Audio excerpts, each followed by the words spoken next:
For those living in the shadow of Cheyenne Mountain, fire danger has become a constant worry and fire mitigation a growing concern. It doesn't do me a lot of good if the people around me haven't mitigated. For the 6-man Broadmoor Fire Department who fought the Hayman, Springer, Waldo Canyon, and Black Forest fires, constantly wondering what if has become a way of life. As a fire chief in the most vulnerable part of town, when I stand here and I look out through these mountains and I see the amount of forest and the amount of fuels that are in here, it's daunting. Broadmoor Fire Chief Noel Perrin took us up a new access road to the top of Cheyenne Mountain in what looks like a firefighting four-wheeler paid for by the El Pomar Foundation.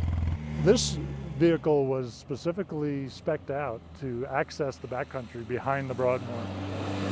As we climbed the 3,270 feet in elevation gain, we got to see firsthand the tough terrain firefighters would face here. The topography of Cheyenne Mountain and the topography of the forest in general is not conducive to just getting in your big red fire truck and driving up to the fire. Before the Broadmoor started developing cabins on the peak, there was no way to check out a smoke investigation past Will Rogers Shrine to the Sun except to walk. Sometimes it would take us a few hours. Occasionally we would call in a helicopter from one of the medical helicopters to get them to spot. Now they're also putting cameras on an old-fashioned fire tower. It's fire spotting surveillance. Our plan, if something happens on Cheyenne Mountain, is to get on it fast. We've learned in the last few years that quick attack on a fire in the first minutes and hours can make the difference between a few acre fire or a few 100,000 acre fire. We asked if the region is ready for another fire of Black Forest or Waldo Canyon magnitude. I don't see how we could possibly be ready for the kinds of catastrophic firestorms that we've had over these last couple of years. We're going to do everything we possibly can to prepare.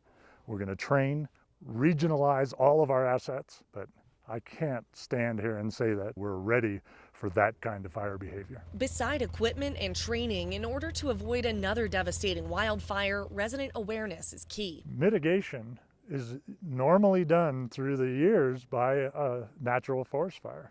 And the only difference is that we put all these houses in the way. Firefighters' biggest obstacles come when residents haven't taken the proper steps to keep a fire from spreading on their own property. Imagine what your house would go through with a shower of flaming embers landing on your roof, landing in your deck.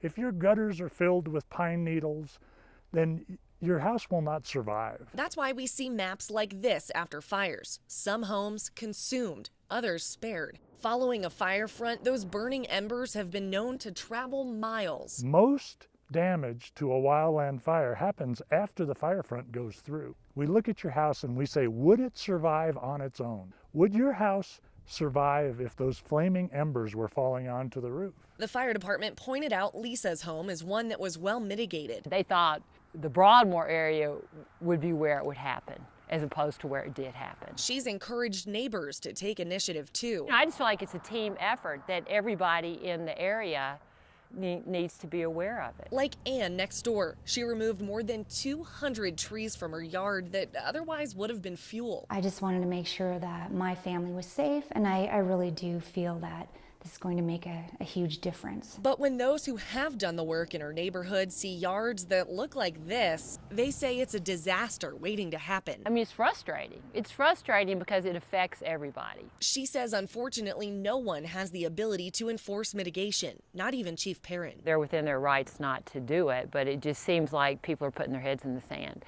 if they think that it can't happen here.